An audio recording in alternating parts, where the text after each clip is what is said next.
If you're looking to scale your business from $0 to $100,000 per month, then oh my God, today I've got an interview for you. I'm interviewing none other than Andrew Pipkin, and he's going to be sharing his journey and how he did that and took it up to 7 figures in just a few months. Stay tuned. I'm super excited to be here with Andrew. And Andrew, thank you so much for taking, should we say, time out of your busy schedule and obviously scaling to the moon. If anyone doesn't know who you are, you'd like to introduce yourself and tell us a little bit about yourself. Yeah, Tom, I appreciate that. Yeah, so my name is Andrew. I started selling on Amazon about 17 months ago now. I started with $10,000 in my bank account, and 10 months later, I was doing $100,000 a month in sales. Kind of looking back at the journey, I saw all these other YouTubers, maybe like yourself, Tom, or other people been posting all these sales screenshots, stories. I'm like, I want to get there. How can I get there? And so I just kind of went to work, grinded. I was at a 9-to-5 job that I really did not like, and so I wanted to leave it any way I could. I hit like $20,000 or $30,000 in sales. I think it was in my second month, and so I immediately quit my job when I realized I had matched my income at my 9-to-5 in profit, and I was like, this is stupid. Why am I still here? So left, scaled, and now I'm here, man. So I appreciate the time. Top line revenues, like you've been selling how long now has it been on Amazon? Can I ask? So I've been selling on Amazon for like 16 to 17 months now. I think top line revenues is probably, I don't know, around like 1.2 million, I would say. Now I'm averaging to the point where I'm probably going to hit about 1.5 to 1.8 million this year. Wow. And obviously I follow your Instagram, so like you're doing like, I think it was like your last post was like 1.3 or 130,000 a month, like absolutely brilliant. And let me ask you a question, because if anyone's watching right now, do you have like an army of VAs buying everything, selling it for break even? Like what's the organization look like for yourself? So I actually only have one VA. So I used a sourcing strategy that was actually kind of cool that I kind of developed about 4 or 5 months in. That's really just, it's not on YouTube. It's something I developed on my own, and I had that one VA doing it, and she got really good at it. And I kind of like, it took me several months to mold her, but once she got to the point where she was actually doing it successfully, she's all I needed to scale to where the point I'm at now. And so I still have one VA. She kills it for me. So I do all the buying right now. She does all the finding. I think I spend maybe about 10 hours a week buying, and that's about it. Massive respect to you. We can all go out and buy lots of product and sell it for like low, but like build an army of VAs. And oh my God, like I have an army of VAs. And I think for you is like what you're achieving, you know, with just one VA is absolutely incredible. Let's just kind of take it back. Why Amazon? Why did you start dealing with the beast, should we say? Yeah, so I wanted to basically be able to live anywhere in the world. And I hated being somewhere where they had to tell me, oh, you have to be here at a specific time. I used to have a job. If you showed up at 8:01, which is 1 minute past, they would say, why were you late? Like, it's 1 minute past. The fact of like having freedom of like, screw you. If I want to sleep in an extra 5 minutes, I'm going to sleep in an extra 5 minutes, you know? I get to do that, but I also too get the ability to like actually work on my business, and all the work that I put in, that I do, that I wake up every single day and do directly affects me, versus if I was at another 9-to-5 job working for somebody else, that directly affects them. I'm building their wealth versus not building mine. I quickly realized that, and I needed to get to do something where I could build my own wealth. And so that's the reason I chose Amazon, because I could work anywhere in the world. I don't have to touch anything, and I can virtually work, you know, less than 15 hours a week, 10 hours a week in that business and be successful in it. Oh my God, hey, I love it. And hey, you know, you're a man after my own heart.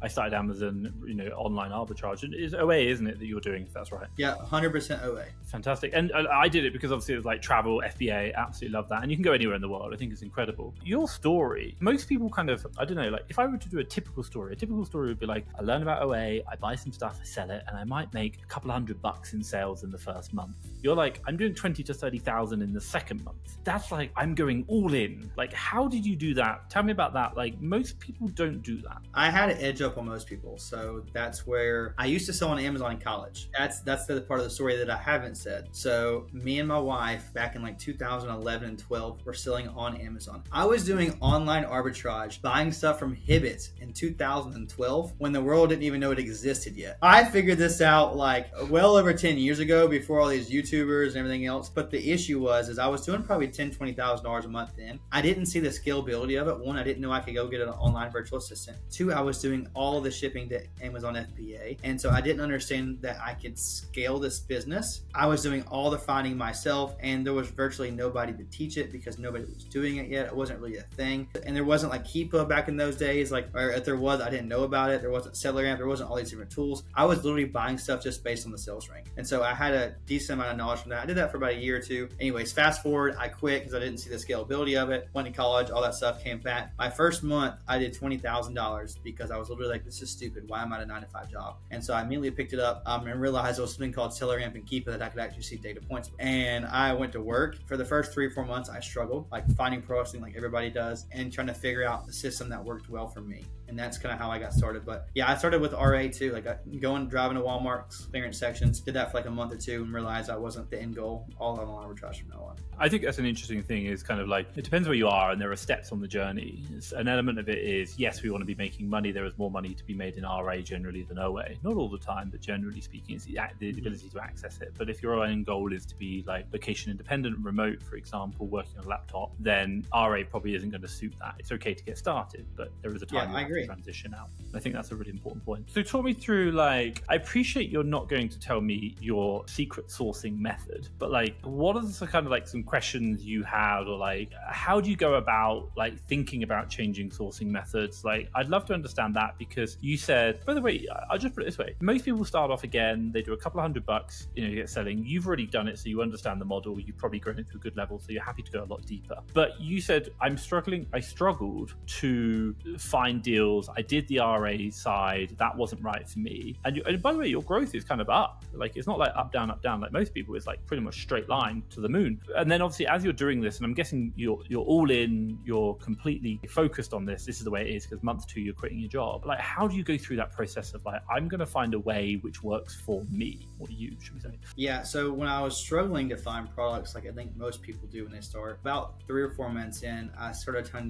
to develop something that was different than YouTube. So I just said, there's no reason for me to go to YouTube and try to learn this, because it doesn't exist. If I go to YouTube and try to learn something, then it's going to be diluted, because YouTube is free. Anybody can watch YouTube. So if you see a video that has 20,000 views and it's telling you how to source a product profitably, but then more than likely, if you start trying to source that way, it's not going to work out for you, because it's so diluted and everybody can find products the exact same way. So what I kind of started doing, I call it a best deals strategy is what it's called. And I kind of give you a little bit of insight. So basically, what I pretty much assume that all deals are always active. So for example, Walgreens has on Walgreens, they have a buy one, get one, or buy one, get one 50% off sometimes. And on top of that, they have a 20% hidden coupon a lot of the times. I always assume that deal is active, and I source that way. My VA sources that way. And so I have a very specific niche. I won't really say what the niche is, but it's just basically just one avenue that I go down, and I just hammer that one thing. And so about 4 or 5 months in, when I kind of figured that out and that niche started working really well with me, I just dug into it even deeper, hired a VA, taught it to a VA. And honestly, the VA, after time, she started teaching me things, because I developed the strategy, but then she did develop it even further on her own, not even realizing it. And so it was kind of like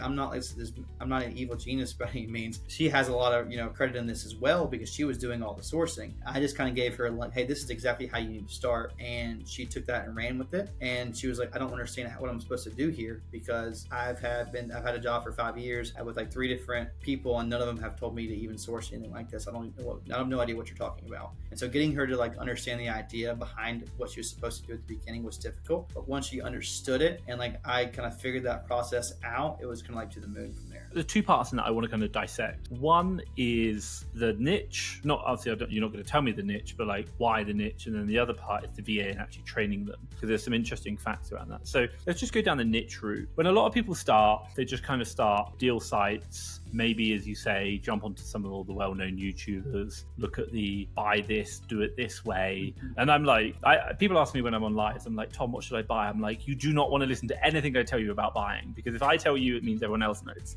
You want to like do what I listen to what I say and do the complete opposite. Like, but let me ask you a question. And I think right now, like, if someone's watching this, why should they look at doing the opposite? Why should they look at going down the niche? I think you haven't just gone down a niche. I think you've gone like a niche within a niche within a niche, and like really gone into the detail of it. Like, why have you done that? Like, surely you're shoeboxing yourself into a small area that you're just missing out on opportunities. There's only probably a couple people do what I do when it comes to selling, and I see their stores on a regular basis. And so we kind of like, I don't know who they are, but I would love to. But the reason I've kind of gone through the niche, if you will, is because it's easier to make money in a very small part of the internet that other people aren't, and where there's no competition. So I think everybody should always start off with just the basic, storefront stalking talking method when they're first starting out, because you have no idea what that niche is. You have to figure out that niche. What is it? Is it shoes? Is it apparel, which is kind of goes hand in hand? Is it sports and outdoors? Is it health? Is it beauty? What is it? Once you kind of figure that out, I think you should kind of attack that one niche, because there's so much profit to be made in one niche that you should really never have to ever switch. Like, you should be able to do 30, 40, 50 million a year in one niche and be able to freaking kill it. Like, there's all these other online arbitrage sellers doing it in one niches, and if you could be excellent in one thing or mediocre in a bunch of things, why would you only be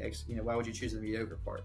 Jack of all trades, master of none. I think the one thing which I kind of, and by the way, I've done obviously lots of interviews, the one kind of underlying commonality is always like, there's a saying, the riches are in the niches going down. And I do understand the kind of fallacy whereby it's, oh, but there's so much opportunity, you need to be finding it. But it's kind of like, you are currently digging in a multi-billion-dollar marketplace. And even a niche of a niche is still like $150 million like subcategory value. And you're complaining that you're only making what, a million, and you're going to complain that you're making like 1.5 million. You're not even like, you're less than 1% of the overall niche market value. Mm-hmm. But like, once you understand that niche, you understand everything, and like, you get it. And I think it's a really interesting point. So, if anyone's watching right now, like, listen to that. That's something that I would say to take away. And by the way, like, why do the opposite of everyone else? Why not listen to all the other YouTubers? Why not follow me and do exactly what Tom says? I don't know. I guess it's more diluted, right? And I think I started off that way. And if you stay on that path, OA is more competitive now than it is ever. I think you would agree with that. Yeah.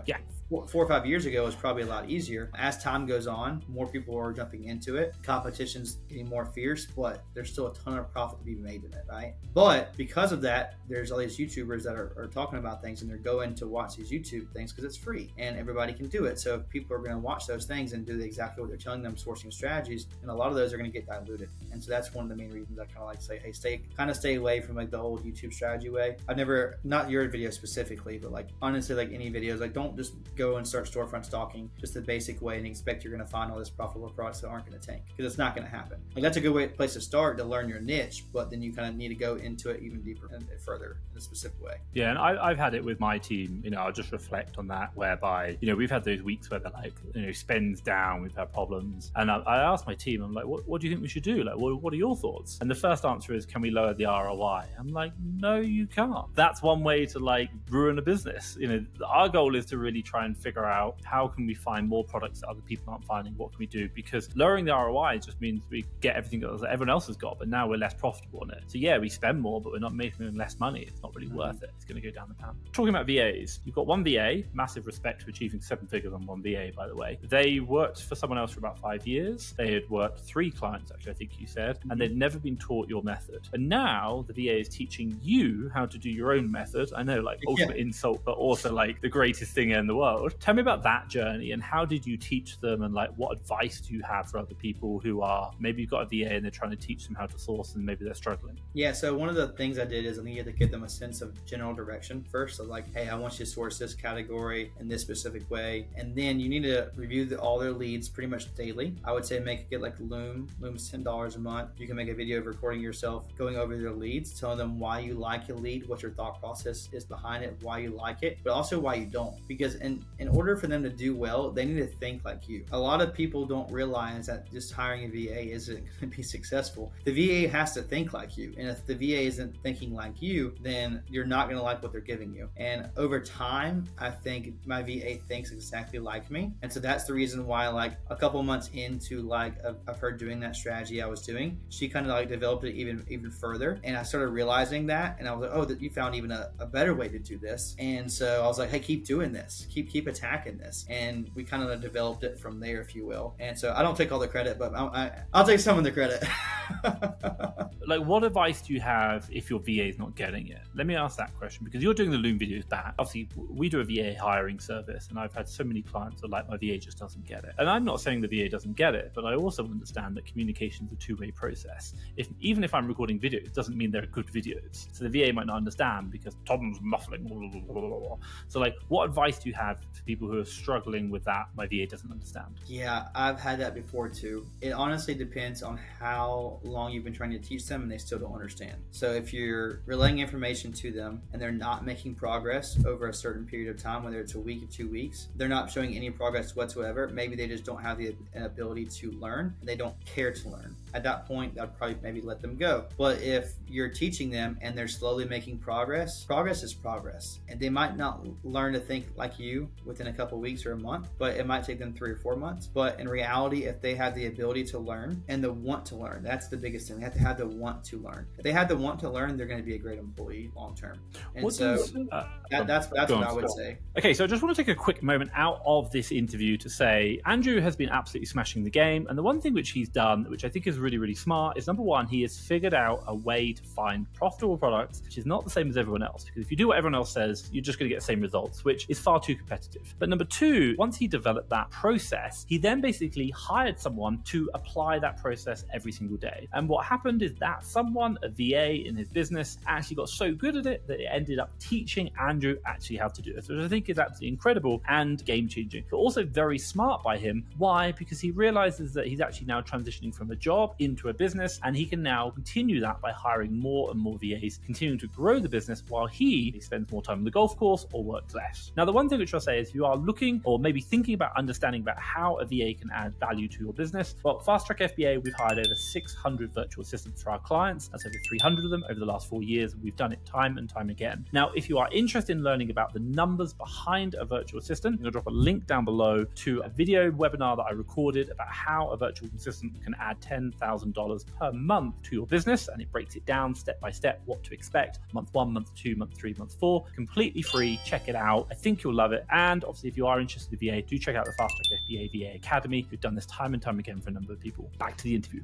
You talked about progress, and you said if this progress is slow, define what progress is. So if people are like, I don't think they're making progress, like, do you have like a measurable? Do you have to, like, what does it look like? I don't have a measurable, but like if I'm specifically teaching them like one thing not to do and they start doing that thing, and then I teach them that, and I tell them that over and over again, and they still do it and they're not making progress on that, then that's not making progress. But for progress for me is like, okay, well, they've sent in 10 leads today. There's something wrong with each lead, but it's something different. So for example, one website might be a complete scam website, and they didn't check to see if it was a scam website. They didn't check to see if like they even had a legit phone number, or if you could even contact them, or they didn't Google is blah blah blah website legit, right? If they didn't do that and they send you a scam website, like, I can't buy from this store, right? And now if you go and tell them, hey, don't send these type of stores, you need to do this and this before you send stores that you've never heard of before. If they're not doing that and you tell them over and over again, then they're not caring to learn. But if they start doing that one thing, like if you told them 10 things and they corrected 1 out of the 9 things, then they're making progress. Yeah, I like that. I think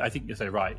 I don't mind if you have a million problems, so long as they're not the same problems that I've tried you to correct. They're not the same problems over and over again. Yeah, because me and you, we've been selling on Amazon for a while. We still have a million problems to deal with. Oh yeah, they're just different problems. Listen, there's things I still learn in this business every day, and it's insane. So talk me through, like, if someone wants to replicate your journey 0 to 100,000, you've done things differently. What kind of advice would you give them if they're watching this, saying, hey, I like this. I like the fact that I need to try and find something different. I'm not going to follow the same people. What kind of like top tips can you share for them trying to replicate you? So first, I would say they need access to credit. I had $10,000 cash, but I also use credit as well. And so if you can go get 0% interest business credit cards, as long as you have a proven system in place, credit's going to be a big thing. The other bottleneck could be sourcing, right? I think it's either credit or sourcing for most people. If your bottleneck is sourcing, I would either find somebody that knows what they're doing, that is already doing $1 million a month, and hit them up, and maybe they have a mentorship or coaching program. Try it yourself first, and if you're still struggling, you're going to probably have to get a mentorship or somebody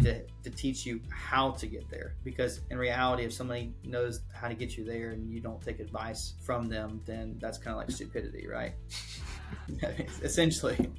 I think I'll come back to the knowledge part. Is kind of Alex Hormozi talked about it. He says you are going to pay either way. You'll either pay with money today, or you'll pay with your time and losses, which we say to learn the skills that you need to learn. But you will pay for that knowledge. It's just you will pay with what is less valuable to you. That's it. With your time or your money. That's it. And that's exactly what the VA thing is. So like, I know one of your services is you place VAs for people. For how much you charge, it's well worth it, because I've hired VAs and I've fired VAs, and the time and energy it takes to get a VA where they need to be is well worth that price point. And so like, if it's just kind of the same thing with like scaling your business, right? You can sit there and try to scale your business forever, and majority of people, if you want to scale to $1 million a year, it's going to take them 3, 4, 5 years. Well, what is your opportunity cost for sitting on the sidelines for 3 years, or like not having the knowledge, right? The opportunity cost is huge. You could have retired 3 or 4 years earlier. You could have gotten that new car you wanted 3 or 4 years earlier, the new house, have the different different lifestyle, not have to worry about your boss telling you're a minute late, like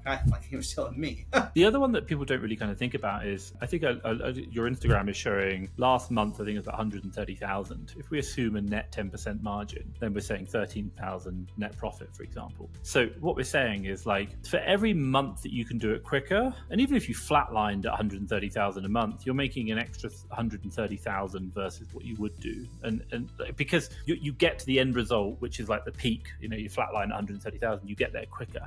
Or you take your own time and get there. But it's the difference between the two of those graphs, which will kind of be like, wow, I learned it or not. And I think that's the one thing that I really learn, and hence why I'm doing a lot of these interviews, is getting around people, learning, seeing different things, improving your knowledge is just it's like the drug which gets you ahead. It's like the steroids in sports. It gives you the shortcut, the fast route, or the fast track, should we say. Excuse the pun there. But coming back to, like, you talked about paying for knowledge, but also as well credit. Talk me through, like, I think on your Instagram, you talk about, you actually had quite a good paying job, a high paying job. You did well. So I'm sure you have quite a good credit rating, but like, any advice for people looking to get credit? Like, also as well, anything that you found out, or do you like learnings from that experience? Yeah. So I was thinking my old job, I was making about 50, 60K. So not a ton, right? What I would say though is, if you have a 650 credit score or higher, then you can get access to large amounts of capital. If it's lower than that, then you need to get with some type of person. You need to pay somebody that fixes credit. They're probably like $500 to $1,000, but it's gonna be well worth it in the long run. So work on your credit if you don't have that. If you do have that, I think there's 6 or 7 0% business interest credit cards that you can go out there right now and get. Now, one of them, I know, the Capital One card, that is 0% interest, will affect your personal credit. I learned that the hard way. So don't get that card, because a lot of those cards don't report to your personal credit, but that one does. So I think if you use over like 15 or 20% usage of your actual credit that's being reported, then your credit score goes down sharply. But the other ones don't report. And so basically you can get like a 12-month free loan essentially just by using those. And that's kind of what I used it as. So that $30,000 I used, I still haven't paid any of it back yet, because I haven't had to. Why am I gonna pay back a free loan early? And so that's what I would look at it as a free loan. But make sure you're actually making money before you go get it. Please don't, if you're watching this video, don't go just get a credit card because I said so. Make sure you actually have a proven process in place and know that you're making money before you spend money. Yeah, and I think that's the one thing to kind of consider. A lot of the people we see on YouTube, they say I started with $1,000, which is great, but then they don't say I went and got credit afterwards, which is the reason why I scaled. Yeah, which is really funny. It's always like, I started with, my first purchase I paid for myself, like $24. But that's, I think, a really like an important point to highlight, and thank you for sharing that. And I think also as well, capital, loans, credit are all form of leverage. And if you have a good bonfire, like maybe a barbecue, and you want a bigger barbecue, cool, pour some leverage on it, pour some fuel, no problem. But if your house is on fire a little bit, don't be pouring fuel on your house on fire, because now you're gonna have a big house fire. So again, the analogy is like, make sure that you've actually got a well-controlled fire that's making you money, i.e. profit, not you've got you're losing money and your house is on fire and now you're going to get a credit card and bang, the whole house burns down. I think that's an important one. Capital One, like everyone talks about, like, so I have an Amex card. Admittedly, I'm not a US resident, so I have an Amex US, business and personal. But everyone does talk about, I think it's a Capital One Spark, don't they? That's like the big one that everyone talks about. Great. Is that card. The one you're talking about? No, that's not. I have the Capital One Spark too. It's right here. Capital One Spark is great. The one I'm talking about is Capital One's 0% interest business credit card. So that one specifically will report to your personal credit for some odd reason. The other business cards don't. How do you know that? Do you ask them? Is that the question? No, because I got the card and they gave me like a $12,000 limit, and I spent $12,000, and all of a sudden the next month my credit score went down 50 points. And I was like, why did it go down? I realized that card was porting to my personal credit. So personal experience. Listen, I'm still learning, man. It was a mistake I made. I got my credit score back up though, and so now I'm like, hey, that's some free knowledge for everybody. Don't go get that card. Good, I love it. Hey, thanks for sharing. But by the way, like the one thing I want to highlight in there is that regardless of whatever level you're at, whether you're starting or whether you're doing 7 figures, we're always making mistakes. But what we don't do is let those, I'm guessing when you got that, you're like, damn, that's annoying, but you don't go like cry and shut the business down. You move on, don't you? Yeah, I paid off $12K of that card, and immediately when I realized, it's like, oh well, I'm not gonna use this as a free loan. I just paid it immediately all off, and then just basically shredded the card. I'm not gonna use this again. Question for you: you talked about credit rating 650. You talked about fixing it, maybe like $1,000 or $2,000. I'm sure there's people out there right now going, I'd rather spend that on stock. I'm not going to bother. Like, what advice would you have? How should they look at that? I guess equation? It depends on how much capital that you have, right? If you have $5,000 of capital and you're sitting there, I want to get my credit score fixed because I'd rather spend that $5,000 of capital. Well, shame on you, because if you got that credit score up to 650, you could easily go get access to $30,000, $40,000 of 0% free loan, right? So why not use that? Oh my God, no, I love that. Thank you. That's some really good actionable Australians. And I need to find someone who can give me credit advice on personal credit for non-US residents, which is going to be really, really challenging. Yeah, good luck on that. No.